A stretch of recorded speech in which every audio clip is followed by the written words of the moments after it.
नमस्कार, स्वागत है आप सभी का खिलाड़ी नंबर 1 में। फ्राइडे का सेशन तो आखिरी ट्रेडिंग सेशन इस हफ्ते का और हमारे जानकार क्या परफॉर्म करेंगे और उसमें से कौन बनेगा विजेता, उस पर हमारी नजरें रहेंगी।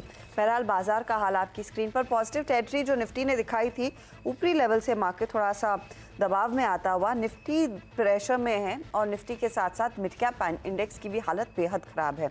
अब 1000 पॉइंट नीचे वो मिड कैप इंडेक्स ट्रेड करता हुआ, तो क्लियरली गहरे क्रैक्स देखने को मिल रहे हैं आज। मिड कैप्स दबाव में, लेकिन निफ्टी बैंक थोड़ा सा सपोर्ट कर रहा है। सपोर्ट आया है ऑफकोर्स एचडीएफसी बैंक में जो रिकवरी देखने को मिली उसके तहत। आज थोड़ी सी चाल मजबूत है आईसीआईसीआई बैंक की। एक्सिस बैंक में भी खरीदारी के अंश बनते दिखाई दे रहे हैं। तो निफ्टी बैंक एकदम विपरीत ट्रेड दिखाता हुआ, वहाँ पर तेज़ी जहाँ पर बाकी पूरा बाजार मुनाफा वसूली दिखा रहा है। अब ऐसे में आपकी क्या रणनीति होनी चाहिए? हमारे जानकारों ने कौन से ट्रेड शॉर्टलिस्ट किए हैं, किन स्टॉक्स में आज मौका वो ढूंढेंगे तेज़ी करने का, उस सब पर होगी बातचीत। पहले आपको दिखा देते हैं कल तक के रिटर्न्स। सभी पॉजिटिव जोन में।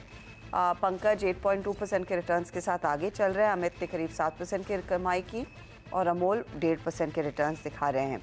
कंग्रेचुलेशंस, परफॉर्मेंस अच्छा है, लेकिन आज फ्राइडे आते आते वॉलेटिलिटी बढ़ गई। मिड कैप्स अंडर परफॉर्म कर रहे हैं, निफ्टी में भी दबाव है। क्या लग रहा है पंकज जी, क्या ट्रेड लेना चाहिए? थोड़ा सा संभल कर चलना है अभी। जी, गुड मॉर्निंग हर्षिता जी, गुड मॉर्निंग ऑल। जिस तरीके से कल हम लोगों ने आफ्टर आरबीआई के इवेंट के बाद में बैंक निफ्टी के अंदर एक बड़ा ट्रैक देखा और कुछ रीजन इतना ब्रॉडली समझ में नहीं आया, लेकिन स्टिल ये एक लंबे क्रैक दे रहा है। मेरे हिसाब से बैंक निफ्टी हर राइज के ऊपर सेल करना चाहिए और दो सेक्टर ऐसे हैं, फाइनेंस और पावर सेक्टर, इसके अंदर काफी मंदी नजर आ रही है। तो मेरा पहला ट्रेड जो रहेगा हर्षिता जी, वो एल&टी फाइनेंस एंड होल्डिंग के ऊपर मेरी सेल कॉल रहेगी। 168 की रेंज में इसको सेल करने की सलाह रहेगी with the stop loss of 175 और टारगेट जो रहेगा इसका 150 का रहेगा।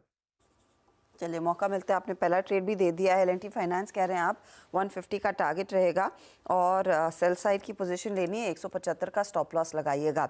167 के आसपास ये फिलहाल स्टॉक ट्रेड करता हुआ दिखाई दे रहा है। एक बार दिखाइए पंकज जी के पोर्टफोलियो में क्या क्या है, ये कल से आज में क्या कैरी करके आए थे और कहाँ पर शायद प्रॉफिट बुक कर लिया है। तो बेसिकली कोई ट्रेड नया नहीं, कोई ट्रेड कैरी नहीं किया था। सीडीएसएल में मुनाफा बुक किया और न्यू इंडिया एश्योरेंस में एग्जिट किया, इसीलिए वो पहला ट्रेड एल&टी फाइनेंशियल सर्विसेज की तरफ से आता हुआ दिखाई दिया है। अब लेकर आते हैं आपके लिए अमित का पोर्टफोलियो। अमित के केस में भी हमने देखा 7% के रिटर्न्स जो बने हैं, उसमें इन्होंने जीआईसी और जिंदल सौ दोनों में पोजीशन अपनी काट ली। बताइए अमित, नया ट्रेड क्या रहेगा? जी मैम, मैं आईसीआईसीआई बैंक लॉन्ग करना चाहूंगा। इसमें आज एक अच्छा ट्रैक्शन देख रहे हैं। स्टॉक अपनी सपोर्ट लेवल से एक स्ट्रेंथ दिखा रहा है।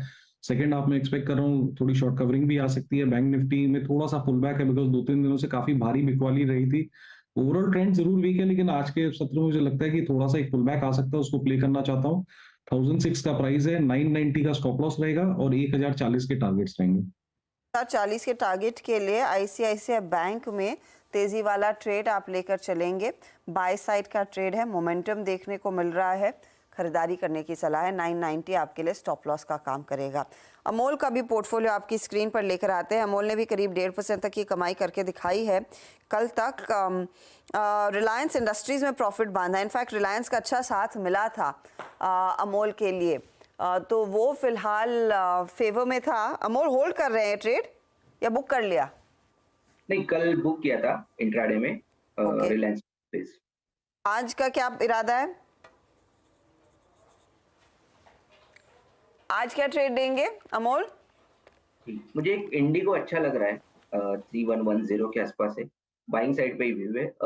पोजिशनली मुझे लग रहा है कि 3330 तक के टारगेट्स आ सकते हैं और 3049 उसका स्टॉप लॉस रहेगा। पोजिशनली है, थोड़ा इंट्राडे वीकनेस है, बट ओवरऑल अगर हम डेली और वीकली चार्ट फॉर्मेशन देखते हैं तो वो अभी भी बुलिश साइड पे मेंटेन है। तो सपोर्ट्स पे बाइंग के मौके देख रहे हो तो इंडिगो एक अच्छा अपॉर्चुनिटी लग रहा है। इंडिगो में एक अच्छी अपॉर्चुनिटी आपको दिखाई दे रही है।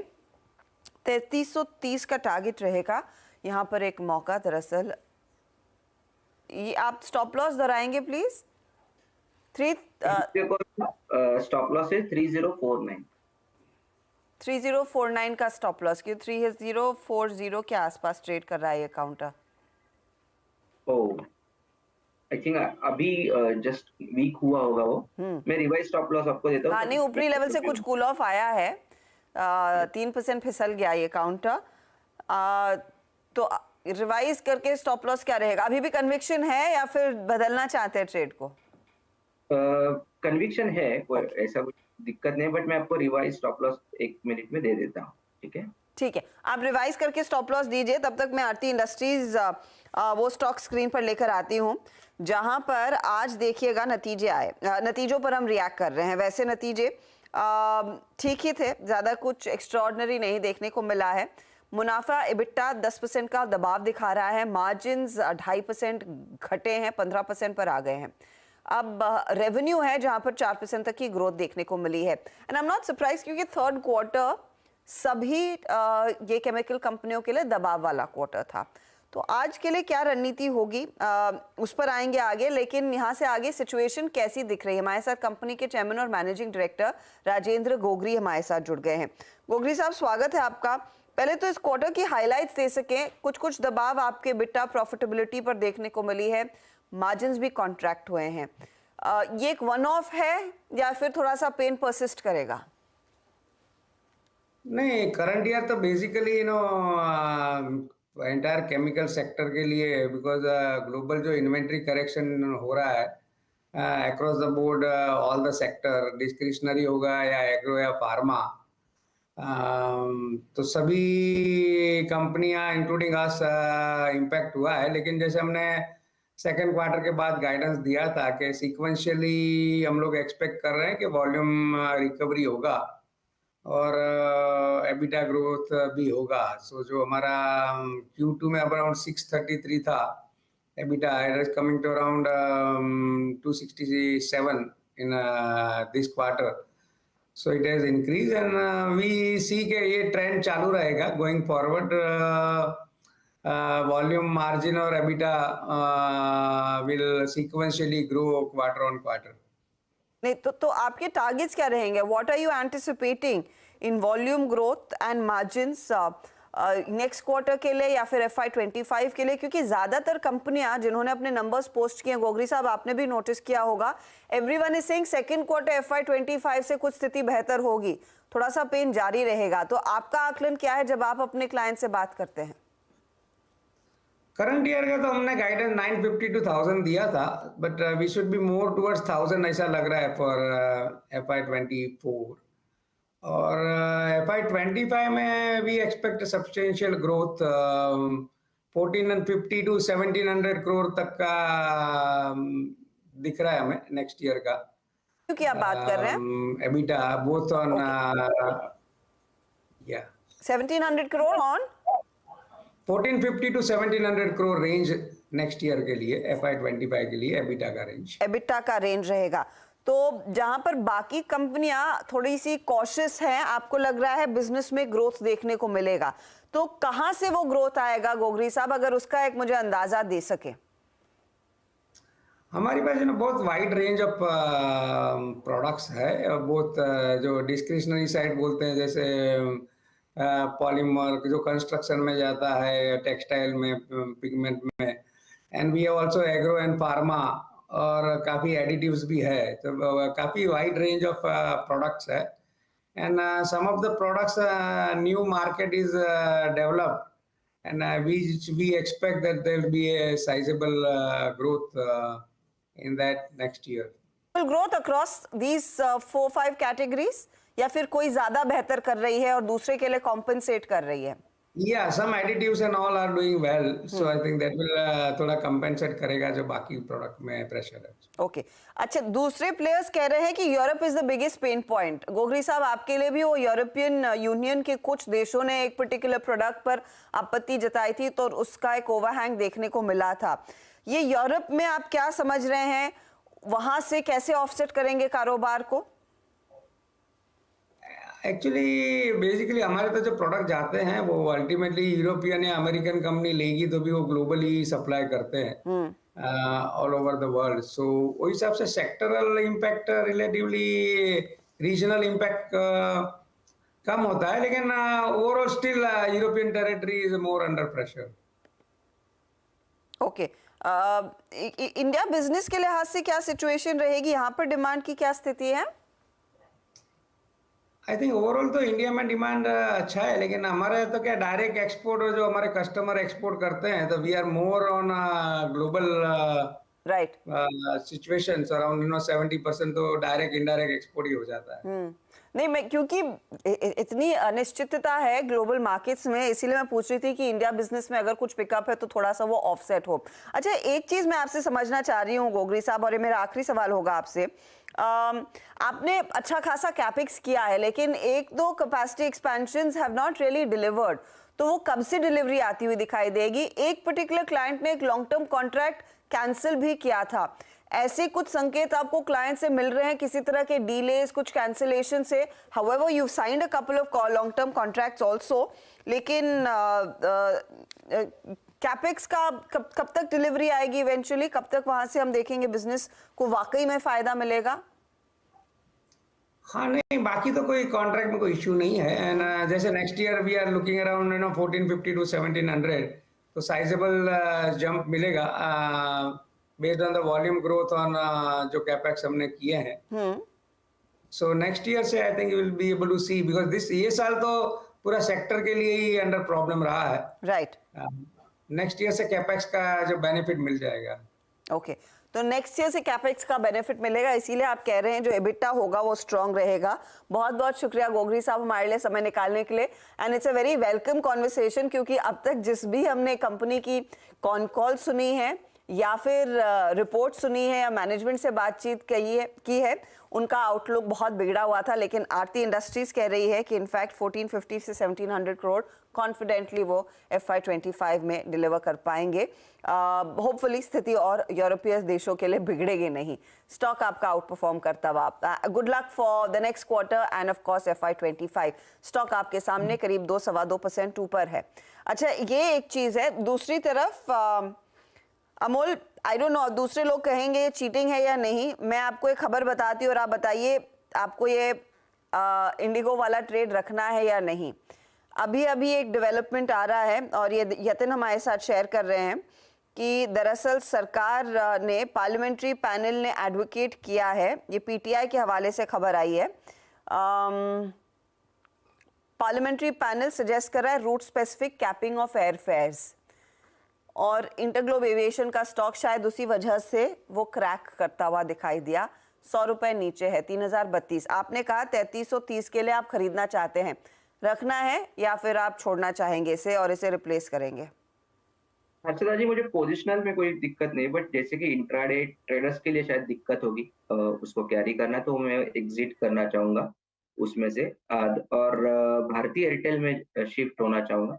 मुझे एक पोजिशनल व्यू से भारतीय एयरटेल अच्छा लग रहा है, 1125 के आसपास है, और टारगेट मुझे दिख के आ रहे हैं 1200 तक के टारगेट आ सकते हैं, और स्टॉप लॉस उसमें लग रहा है 1097 का। ओके, तो इंडिगो आप रिप्लेस कर रहे हैं, let's give it a miss. आप कह रहे हैं भारतीय एयरटेल में एक अपॉर्चुनिटी ट्रेड की बनती दिखाई देगी, 1200 आपका टारगेट रहेगा और स्टॉप लॉस 1097 का है। ये इनफैक्ट वो ट्रेड अमोल ने जोड़ा है। अमित जी, पंकज जी, आई होप आपको इससे प्रॉब्लम नहीं है, क्योंकि वो अचानक क्रैक कर रहा है और हम ऐसा ट्रेड सामने नहीं रखना चाहते हैं जहां पर दर्शक फंस जाएं, राइट? चलिए एक काम करते हैं, हम लेंगे एक ब्रेक के बाद बात करेंगे अमित, पंकज और अमोल से दोबारा, देखते हैं वो नया कोई और ट्रेड जोड़ रहे हैं या नहीं। आप बने रहे CNBC आवाज के साथ। आप देख रहे हैं खिलाड़ी नंबर 1 और हमारे जानकारों से पूछ लेते हैं एक ट्रेड और जोड़ सकते हैं वैसे तीनों, कुछ आइडेंटिफाई हुआ है या नहीं। अमित, ICICI बैंक के साथ कोई और ट्रेड? नहीं मैम, अभी बहुत वॉलेटाइल स्ट्रक्चर है, थोड़ा सा वेट करूंगा।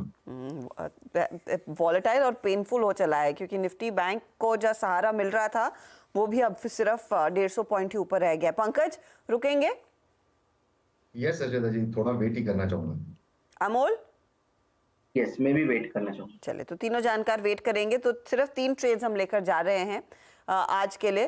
वो इनफैक्ट आपको दिखा देते हैं क्या कुछ इन्होंने दरअसल जोड़ा है। एक सेल साइड का ट्रेड है पंकज की तरफ से, L&T फाइनेंशियल होल्डिंग सेल करे, 150 का टारगेट है, स्टॉप लॉस 175 का रहेगा। स्टॉक इनको करीब 0.39% जोड़ कर दे रहा है। फिर आते हैं अमित के पोर्टफोलियो पर। ICICI बैंक बाई साइड का ट्रेड है, 1040 का टारगेट इनका और 990 का स्टॉप लॉस दिया है। यहाँ पर आप देखिएगा तो स्टॉक थोड़ा सा ड्रैग कर रहा है क्योंकि सुबह में चल चुका, लेकिन भारतीय एयरटेल दिया 1200 के टारगेट के लिए अमोल ने और 1097 का स्टॉप लॉस है। यहाँ पर रिटर्न्स क्या बन रहे हैं? भारतीय इनफैक्ट थोड़ा सा परफॉर्म कर रहा था लेकिन अब 0.18% थोड़ा सा अटक रहा है। हल्का हल्का प्रेशर इन स्टॉक्स में बना हुआ है। चलिए ओवरऑल रिटर्न्स की सिचुएशन अब आपके सामने। अमित अब तेजी में रहे हैं, वैसे अब आगे चले हैं। 10.36% के रिटर्न्स, पंकज 8.5% के रिटर्न्स पर 1.47% के रिटर्न्स है अमोल के। ये है आपके लिए अब तक की ताज़ा तस्वीर। थैंक यू जेंटलमैन, और अगर कोई बदलाव होगा तो ऑफ कोर्स अपडेट हमें दीजिएगा और फिर आज दोपहर 3:20 के आसपास खिलाड़ी नंबर 1 के विजेता से बातचीत करेंगे। जो नया ट्रेड आएगा उसका एक अपडेट हमारे सोशल मीडिया हैंडल्स पर हम देंगे ज़रूर, और साथ ही साथ 1 बजे में वो रिकैप लेकर भी आएंगे। चलिए इस बीच सरकारी कंस्ट्रक्शन कंपनी NBCC की बात करते हैं, जहां पर पिछले 1 साल में 400% से ज़्यादा के रिटर्न्स ये स्टॉक आपको दे चुका है। बजट में अफोर्डेबल हाउसिंग को लेकर बड़ा ऐलान किया गया, उसके बाद शेयर में लगातार 2 दिनों तक तेजी देखने को मिली। अब कंपनी आगे क्या प्लान कर रही है, किस तरह के प्रोजेक्ट्स इनके हाथ लगते हुए दिखाई देंगे, इसी पर NBCC के चेयरमैन और MD PK महादेव स्वामी से एक्सक्लूसिव बातचीत की मेरे सहयोगी विपिन भट्ट ने। उसका एक अंश आपके सामने।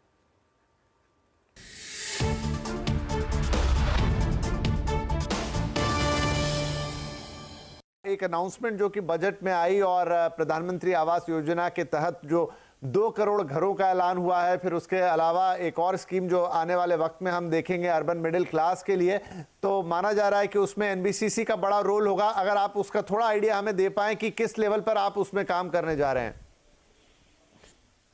100% अभी तक अनफॉर्चुनेटली NBCC मुख्यमंत्री आवास योजना नहीं तो प्रधानमंत्री आवास योजना में काम नहीं किया हुआ है, बट अभी रिसेंटली मैं स्टेट गवर्नमेंट का साथ सारे स्टेट गवर्नमेंट का साथ एसोसिएटेड हूं। सो उसमें एक निकल के आ रहा है, फर्स्ट प्रोजेक्ट शायद हमको अर्लीस्ट आएगा। हरियाणा गवर्नमेंट को मुख्यमंत्री आवास योजना नहीं तो प्रधानमंत्री आवास योजना बनाने का एक स्कोप है। सो उसी तरह से ये जो रिसेंट प्रोजेक्ट चालू हुआ, सो हम सारे स्टेट इंक्लूडिंग मतलब दिल्ली NCR सब जगह में प्रधानमंत्री आवास योजना का काम करने के लिए मैं तैयार हूं। जी, तो अगर हम जनवरी की बात करें, जब आपको करीब 8 नए कॉन्ट्रैक्ट्स मिले थे, तभी करीब 60% के आसपास का रिटर्न आपका शेयर देता नजर आ रहा था। मैं जस्ट जानना चाहूंगा महादेव स्वामी साहब की ये ऑर्डर्स तो हमें पता है, लेकिन और पाइपलाइन ऑर्डर्स क्या हैं जिस पर आप काम कर रहे हैं और आने वाले वक्त में वो आपको मिलते हुए नजर आएंगे? मैं वही बता रहा था, अभी मेरा रिसेंटली एक MOU साइन किया रीडेवलपमेंट मॉडल में, वो केरला में किया हूँ, केरला स्टेट हाउसिंग बोर्ड का साथ, वो 2-2.5 हजार करोड़ का। सो पहले बार हम दिल्ली से बाहर रीडेवलपमेंट प्रोजेक्ट ले रहे हैं।